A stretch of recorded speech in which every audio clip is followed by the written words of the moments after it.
Estás a punto de descubrir la impactante historia de un hombre que ha sido desterrado, maldecido y casi borrado de su propia historia, solo para convertirse, siglos más tarde, en el ídolo personal de nada menos que Albert Einstein. Sí, has oído bien. ¿Cómo se las arregló un paria del siglo XVII para inspirar a la mente más brillante del siglo XX? La respuesta va mucho más allá de lo que imaginas e incluso puede cambiar la forma en que ves el universo y tu lugar en él.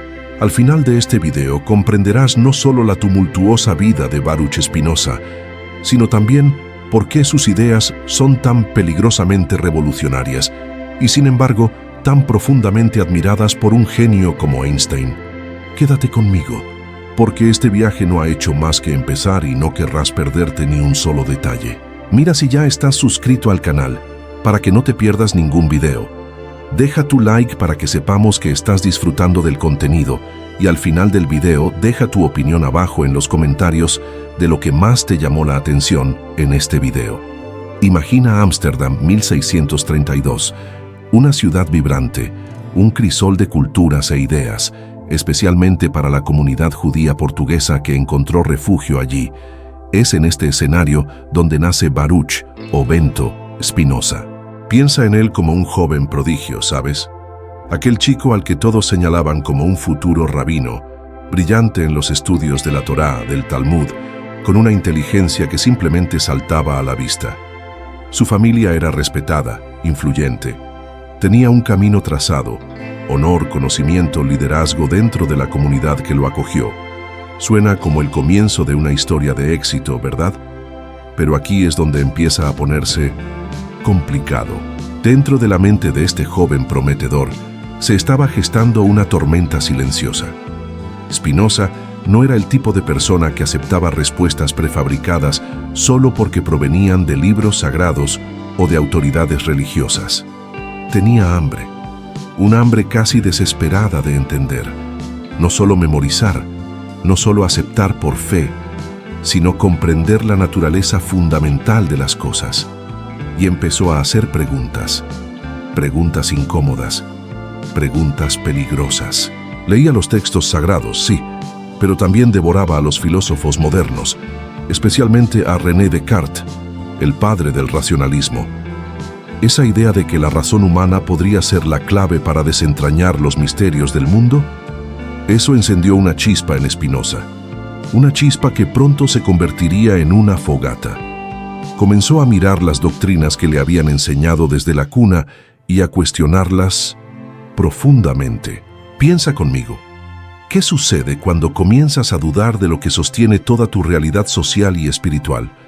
Spinoza comenzó a pensar, ¿es Dios realmente esta figura paterna, este rey sentado en un trono celestial juzgando nuestras acciones, respondiendo a las oraciones, eligiendo a un pueblo sobre otro? ¿Es nuestra alma realmente una entidad separada e inmortal que sobrevive al cuerpo? ¿Y la Biblia? ¿Sería la palabra literal e infalible de Dios o un conjunto de textos históricos llenos de metáforas y leyendas que necesitan ser interpretados por la luz de la razón? No se trataba de simples dudas académicas. Para la comunidad judía de Ámsterdam, que luchaba por mantener su identidad y cohesión tras huir de la Inquisición en la península ibérica, estas ideas eran más que una herejía, eran una amenaza existencial. Alguien que cuestionaba la naturaleza de Dios, la singularidad del pueblo judío y la autoridad divina de la Torá estaba, en su opinión, socavando los cimientos mismos de la comunidad. Era como cortar la rama en la que estaban sentados. La presión sobre el joven Spinoza comenzó a aumentar. Trataron de traerlo de vuelta al redil, discutieron, ofrecieron incentivos, pero su mente ya había ido demasiado lejos. La búsqueda de la verdad, de la comprensión racional, era más fuerte. Y entonces sucedió lo inevitable. El 27 de julio de 1656, a la edad de 23 años, Baruch Spinoza se enfrentó al cherem. No se trató de una simple expulsión, era la forma más severa de excomunión. Imagina la escena, las velas apagándose, las maldiciones proferidas. Maldito sea él de día y maldito sea de noche, Maldito sea cuando se vaya a la cama, y maldito sea, se levanta. Que el Señor no lo perdone, que borre su nombre de debajo de los cielos. Fue declarado un anatema, un paria. Nadie en la comunidad podía hablar con él, hacer negocios con él, leer sus escritos, ni siquiera acercarse a él. Estaba socialmente muerto para la gente con la que creció, para su familia, para su mundo. Piensa en el dolor, en el aislamiento absoluto. La mayoría de la gente se desmoronaría. La mayoría cedería, pediría perdón, regresaría solo para recuperar el mínimo de conexión humana. Ese es el dolor al que se enfrentó. La pérdida total de pertenencia, la condena pública, el futuro incierto y solitario. ¿Cuál sería tu elección en ese momento? ¿Aferrarte a tus ideas y enfrentar el vacío, o renunciar a tu búsqueda de la verdad para recuperar tu vida? Spinoza no se echó atrás. En lugar de verse a sí mismo como una víctima, parece haber abrazado esta terrible libertad que se le ha impuesto. Latinizó su nombre a Benedictus, que significa bendito. Qué ironía, ¿no? El maldito que se llama a sí mismo bienaventurado. Se mudó, aprendió el oficio de pulidor de lentes para sobrevivir, un trabajo humilde y meticuloso que requería precisión y claridad, casi un símbolo de la claridad que buscaba con su filosofía. Y fue en este aislamiento forzado, lejos de las presiones y dogmas de la comunidad, que comenzó la verdadera revolución. Oye, ¿cómo te sientes hasta ahora? Deja tu pregunta en los comentarios y sugerencias para futuros videos. Esta excomunión brutal, este profundo dolor de rechazo, fue el catalizador inesperado. Fue el precio que pagó por la libertad de pensar sin ataduras, liberado de expectativas, libre de tradiciones que ya no podía aceptar. Spinoza fue finalmente capaz de construir, ladrillo a ladrillo, un sistema filosófico tan radical, tan diferente de todo lo que existía, que hasta el día de hoy nos interpela y fascina. Estaba dispuesto a ahondar en las preguntas más profundas de la existencia. ¿Qué es Dios? ¿Qué es el universo? ¿Qué somos dentro de esta inmensidad? Y las respuestas que encontró, bueno, son la clave para entender por qué Einstein lo puso en un pedestal. Vale, ya viste cómo Spinoza fue expulsado, maldecido, dejado completamente solo por sus ideas. Pero ¿qué ideas eran tan explosivas? Prepárate, porque ahora vamos a sumergirnos en el corazón de la filosofía que lo convirtió en una figura tan temida y al mismo tiempo tan magnéticamente atractiva para mentes como la de Einstein. ¿Recuerdas esa promesa de entender el universo de una manera diferente? Aquí es donde se empieza a cumplir. Olvida todo lo que has aprendido acerca de un Dios sentado en los cielos, un creador separado de su creación. Spinoza llega con una idea que en su momento sonaba a las mayores blasfemias, pero que para él era la lógica más pura. Lo condensa en dos palabras latinas que resuenan a través de los siglos: Deus sive natura, Dios o la naturaleza. No Dios y la naturaleza, no Dios en la naturaleza, pero Dios o la naturaleza. ¿Qué está diciendo aquí? Está diciendo que Dios y la totalidad del universo, con todas sus leyes y fenómenos, son la misma cosa. Una identidad absoluta. Ahora sé lo que podrías estar pensando. Espera, ¿eso significa que ese árbol de allá es Dios? ¿Que la silla donde estoy sentado es Dios? Sí y no. Es más profundo que eso. Piénsalo de esta manera. Spinoza no está diciendo que Dios es la suma de todas las cosas individuales. Está diciendo que solo hay una sustancia fundamental en todo el cosmos, una realidad única, infinita, eterna, que existe por sí misma y de la que deriva todo lo demás. Esta sustancia única, es decir, Dios, o si lo prefieres, esto es la naturaleza en su sentido más amplio y fundamental.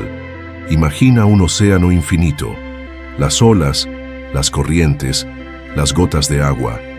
Todas estas son manifestaciones diferentes, pero todas están hechas de la misma agua. Todas son parte del mismo océano. Para Spinoza, esta sustancia única, Dios, naturaleza, es como el océano. Y todo lo que percibimos, nuestros cuerpos, nuestras mentes, las estrellas, las plantas, Las ideas son como las olas y las gotas. Él llama a estas manifestaciones modales. No son más que formas particulares por las que se expresa esta única substancia.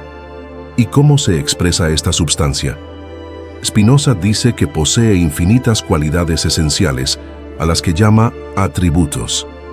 Piensa en los atributos como las características fundamentales de esta substancia. Sin embargo, de la infinitud de estos atributos, nosotros, seres humanos limitados, solo podemos percibir dos: el pensamiento, todo lo que es mental, las ideas, la conciencia, y la extensión, todo lo que es material, físico, que ocupa el espacio. Por lo tanto, tu mente es un modo de la substancia expresada a través del atributo pensamiento. Tu cuerpo es un modo de sustancia expresado a través del atributo extensión. Pero ambas son manifestaciones de la misma realidad fundamental: Dios, naturaleza. No hay una separación real entre la mente y el cuerpo, entre lo espiritual y lo material, en el nivel más profundo. Todo es uno. Ahora bien, aquí viene la parte que realmente sacudió las estructuras de la época y que todavía hoy causa malestar en muchas personas. Si Dios es la naturaleza, y la naturaleza opera según leyes fijas e inmutables, así que este Dios no es personal, no tiene voluntad propia en el sentido humano, no tiene planes, no está contento ni enojado, no escucha oraciones, no hace milagros, porque los milagros serían una violación de las leyes mismas de la naturaleza, es decir, Dios se viola a sí mismo, lo que para Spinoza es ilógico. Este Dios no te juzga, Él simplemente es. Él es el orden racional del universo, la estructura lógica que gobierna todo. Piensa en la ley de la gravedad. No decide arrancar la manzana del árbol, simplemente opera, de una manera necesaria y constante. Para Spinoza, todas las leyes de la naturaleza, físicas, biológicas, incluso psicológicas, son la manifestación de la esencia de este Dios, naturaleza. Y si todo funciona según leyes fijas y necesarias, ¿qué implica esto para nosotros? Implica determinismo, estricto y absoluto. Para Spinoza, todo lo que sucede sucede por necesidad. Cada evento es causado por un evento anterior, en una cadena infinita de causa y efecto que es la expresión misma de Dios, naturaleza. Esto incluye nuestras elecciones, nuestros pensamientos, nuestros sentimientos. ¿Qué sentimos como libre albedrío? ¿La sensación de que podríamos haber elegido de otra manera? Para Spinoza, se trata de una ilusión, nacida de nuestra ignorancia de las verdaderas causas que nos mueven. Conocemos nuestros deseos, pero rara vez sabemos las causas que determinaron esos deseos. Es como una piedra rodando colina abajo. Si tuviera conciencia, podría pensar que estaba eligiendo rodar, sin darse cuenta de la fuerza inicial que la empujó y la gravedad que la tira. ¿Te das cuenta de lo radical que fue y sigue siendo esto? En un mundo donde la religión se basaba en un Dios personal, milagros, recompensas y castigos divinos, y donde la filosofía a menudo defendía la libertad de la voluntad humana como nuestro mayor regalo, Spinoza aparece y dice: no, Dios es impersonal, las leyes son inmutables y todo está determinado. No hay recompensas divinas esperándote en el cielo, ni castigos en el infierno. El universo simplemente es, operando con la precisión de un teorema matemático. Este punto de vista fue un ataque directo a los cimientos del poder religioso e incluso político de la época. Si no hay un Dios que manda y juzga, si la Biblia no es literalmente su palabra, si no somos especiales o elegidos, y si nuestras acciones están determinadas, ¿cuáles son las jerarquías, las leyes basadas en mandamientos divinos, el miedo al castigo eterno que mantenía a muchos a raya? Ahora entiendes mejor la furia de la excomunión, ¿verdad? Spinoza no solo tenía dudas filosóficas, fue desmantelando pieza a pieza la visión del mundo que mantenía el orden social y religioso establecido. Ofrecía una alternativa en la que la razón y no la fe ciega o el miedo sería la guía para comprender la realidad. El dolor aquí es la incomodidad que puede causar esta idea de determinismo y un Dios impersonal. La sensación de pérdida de control, de sentido, la dificultad para aceptar que no somos tan libres como pensamos. Pero la solución espinosista, que exploraremos con más profundidad en el próximo bloque, no es la desesperación. Por el contrario, vio en esta comprensión la clave de la verdadera libertad y felicidad. Suena como una paradoja, ¿no? ¿Cómo encontrar la libertad en el determinismo? Es precisamente esta aparente contradicción la que nos lleva al siguiente paso. Si todo está determinado, ¿cuál es el sentido de la ética? ¿De qué sirve la filosofía de Spinoza si no podemos elegir nuestras acciones? Y, lo que es más importante, ¿cómo se conecta tan perfectamente esta visión de un universo determinista, gobernado por leyes impersonales, con el asombro de Albert Einstein? La respuesta está en la forma en que Spinoza redefine la idea misma de libertad, encontrándola no en la ilusión de la elección, sino en la comprensión de la necesidad. Hemos llegado al clímax de nuestro video. Vimos a Spinoza, el rebelde excomulgado, y desentrañó su impactante idea de Dios o la naturaleza, un solo universo, gobernado por leyes necesarias. Pero esto nos dejó con una pregunta gigante. Si todo está determinado, si no tenemos libre albedrío en el sentido tradicional, ¿cuál es el punto? ¿Somos solo marionetas en una obra cósmica? ¿Y cómo demonios lleva esto a la admiración de Einstein, un hombre de ciencia y razón? La respuesta, amigos míos, es la clave fundamental para entender el legado perdurable de Spinoza y tal vez incluso para encontrar un nuevo significado en nuestra propia existencia. Presta mucha atención, porque aquí todo se conecta. Spinoza no veía el determinismo como una sentencia de prisión, sino como un mapa hacia la verdadera libertad. Suena loco, ¿verdad? ¿Cómo puede la necesidad conducir a la libertad? Piénselo de esta manera. Lo que nos hace verdaderamente esclavos, según Spinoza, no son las leyes de la naturaleza, sino nuestra ignorancia de estas leyes y, sobre todo, nuestra esclavitud a las pasiones. Ira, miedo, envidia, deseo ciego. A estos los llamó afectos pasivos. Son emociones que nos suceden, que nos controlan porque no entendemos sus causas, que nos hacen actuar de forma irracional y muchas veces autodestructiva. Somos como barcos a la deriva, zarandeados de un lado a otro por las olas de las emociones, sin ningún control real.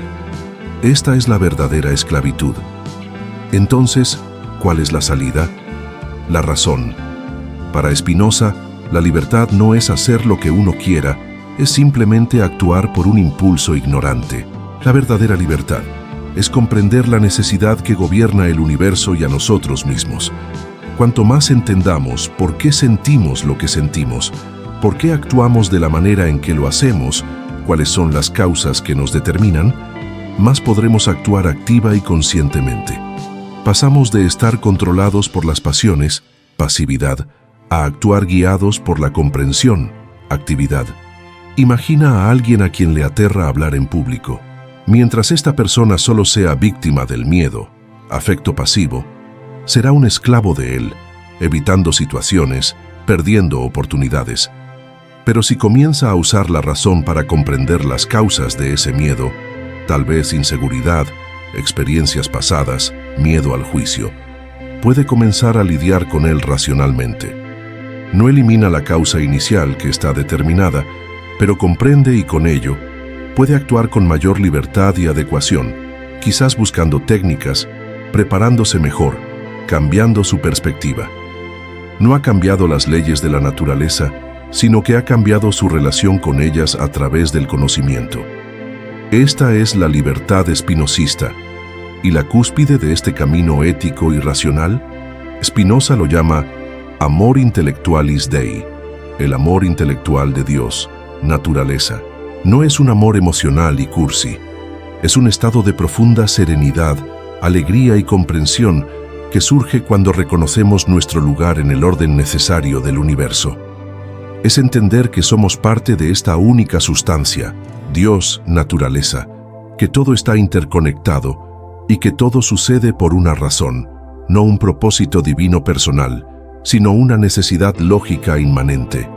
Es una aceptación profunda de la realidad tal como es, no como nos gustaría que fuera. Y esta aceptación, nacida de la razón, trae una paz y una felicidad duraderas que ninguna pasión pasajera puede ofrecer.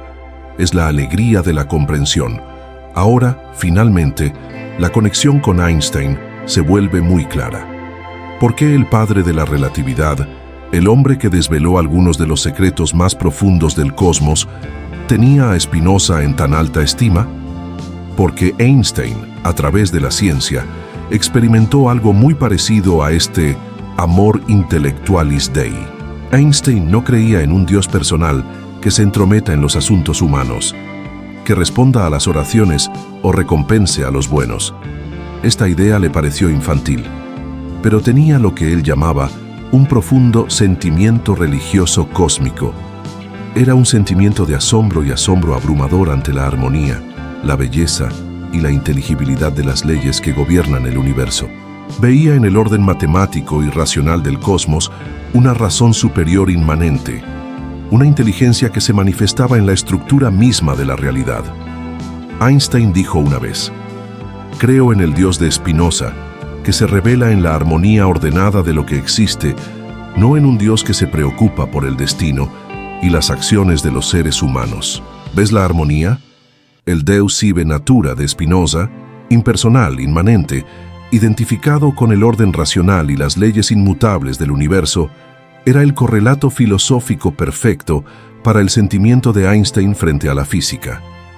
Ambos compartían una profunda convicción en la racionalidad del cosmos y una reverencia por la comprensión de esa racionalidad. La búsqueda científica de Einstein de leyes universales fue, en cierto sentido, un eco de la búsqueda filosófica de Spinoza para la comprensión de la sustancia única y sus modos necesarios. Ambos veían en la comprensión racional la forma más elevada para que los seres humanos se conectaran con la realidad fundamental. El determinismo espinosista, que para muchos parece aterrador, no molestó a Einstein. Por el contrario, la idea de un universo gobernado por leyes de causa y efecto era la base misma de la ciencia que practicaba. La búsqueda de la libertad a través de la comprensión de la necesidad propuesta por Spinoza resonó con el espíritu científico que busca desentrañar las leyes naturales para, paradójicamente, tener más control y comprensión sobre el mundo. Y así, el ciclo se completa. Baruch Spinoza, el filósofo excomulgado por sus ideas radicales sobre Dios y la naturaleza, se convirtió en fuente de inspiración para Albert Einstein, precisamente por estas ideas. Su valentía al seguir la razón hasta el final, su visión de un universo unificado y ordenado, y su ética centrada en la liberación a través de la comprensión, continúan desafiando e inspirando siglos después. La historia de Spinoza nos muestra que las ideas más revolucionarias a menudo provienen de aquellos que se atreven a cuestionarlo todo, incluso a un alto precio. Y nos recuerda que la búsqueda de la comprensión racional del universo y de nosotros mismos puede ser quizás el camino más profundo hacia la verdadera libertad y serenidad. ¿Qué opinas de las ideas de Spinoza? ¿Te asustan o te inspiran? Deja tu comentario a continuación. Me encantaría saber tu opinión. Y si este viaje por la mente de uno de los filósofos más intrigantes de la historia y su conexión con Einstein te hizo pensar, no olvides dejar tu like, suscribirte al canal y activar la campana. Tenemos muchas más historias fascinantes como esta en camino y no querrás perdértela. Gracias por mirar y hasta la próxima.